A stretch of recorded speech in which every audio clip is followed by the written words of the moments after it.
These two paintings by Francisco Goya commemorate a true historical event which took place on the 2nd and 3rd of May 1808. Madrid was occupied by French forces for almost 1.5 months, and the citizens of Madrid decided to take some action by themselves. 6 years after the events, Goya painted a spontaneous uprising of the peasants against their oppressor on the 2nd of May.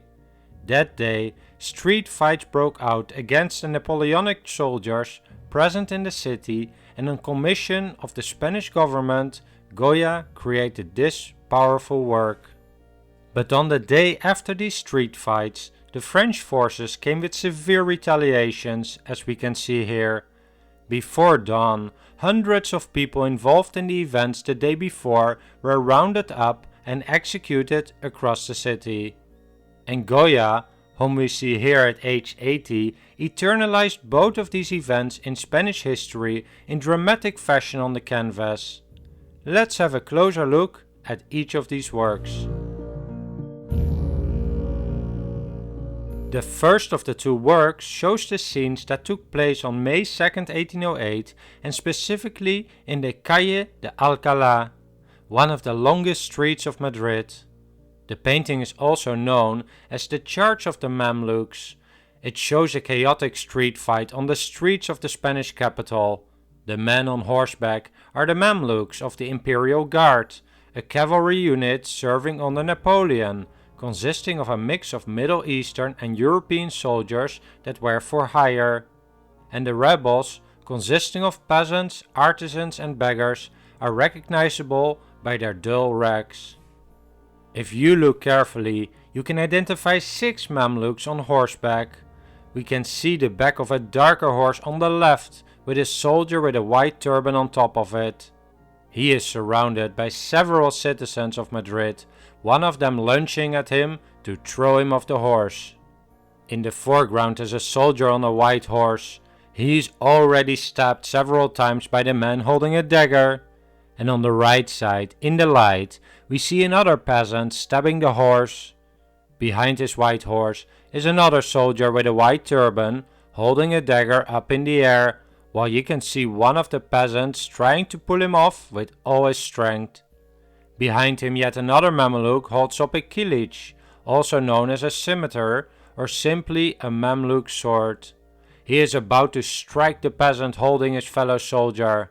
And finally, on the right side, we see 2 other Mamluks on their horses. It is a dramatic scene, and at the bottom we can already see the bodies of some of the victims among the peasants, 2 below the horses and 1 on the bottom left. The weapons on the floor surrounding them provide further evidence of the chaos we are witnessing, just as the blurred faces of the many peasants in the background.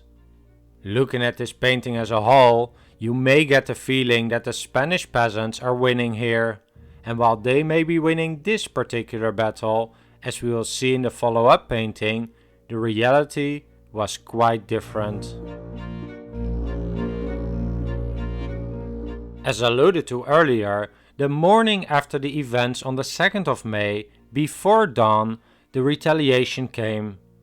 On the right side, we see a group of French soldiers pointing their rifles at a Spanish peasant dressed in white. We can see the desperation in his eyes as he is about to be executed. Goya has depicted him as a Christ-like figure raised with his arms in the air in surrender.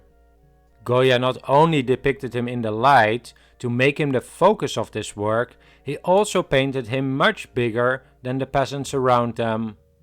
The man already knows his fate, as on the bottom left we can see already the bodies of those executed before him, with their blood running on the dirt. And surrounding them are other people that are next in line to face the firing squad. Some of them are looking down or cover their eyes as they do not want to witness the gruesome scene in front of them. Among them is a bald-headed monk. He is positioned directly to the left of the central victim in white, seated on his knees and his hands clasped in prayer.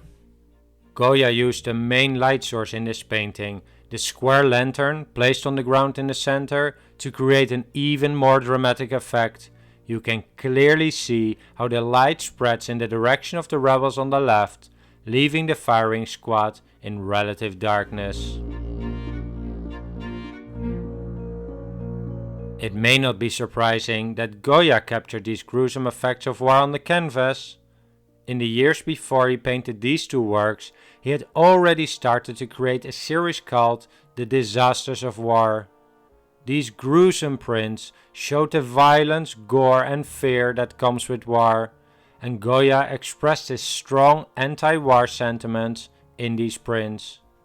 The full series consists of 82 prints, and if you're interested in this, it is really worth looking at all of them.